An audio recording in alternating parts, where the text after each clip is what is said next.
এদিকে রবিবার সাত সকালে চ্যাংড়াবান্ধার হেলা পাকড়িতে সেনার মার্টার সেল উদ্ধারে আতঙ্ক এবং এদিন সকালে নদীর বুক থেকে পাথর তোলার সময় মর্টার সেলটি দেখতে পান স্থানীয়রা। খবর ছড়িয়ে পড়তেই এলাকায় হইচই পড়ে যায়। খবর পেয়ে ঘটনাস্থলে আসে সেনা এবং পুলিশ আধিকারিকেরা।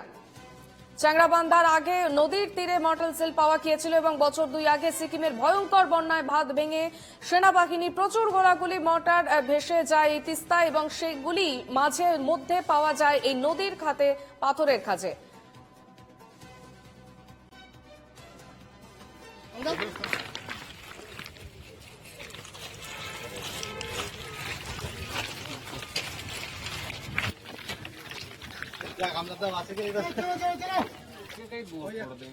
समझे। अगर तो ये यहीं निकला है, किसी ने हिलाया नहीं है तो इसको यहीं फोड़ना पड़ेगा। समझ रहे हो मेरी बात? नहीं सर, कोई नहीं इसको हिलेगा। कोई हिलाएगा तो ये फट जाएगा। कोई नहीं हिलेगा। यहीं निकला।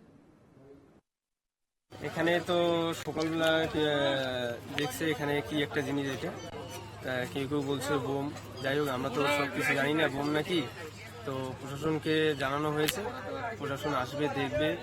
ওরা এখন কি বলে, এটা কি জিনিস, ওরা নিজের হেফাজতে নিবে, তারপরে বুঝে যাবে এটা কি জিনিস।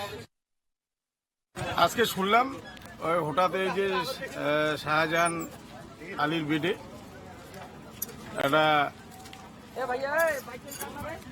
সম্ভবত এটা বিএসএফ এরই কিছু বোম টোম হবে, ওই নদীর থেকে হয়তো পাথর আনতে এখানে চলে আসছে। কিন্তু তবুও সাবধানতা অবলম্বন করা দরকার। এখানকার যারা লোকজন আছে সবাইকে অনুরোধ করবো যাতে তার পাশাপাশি না যায়, হয়তো পুলিশকে ইনফর্ম করছে।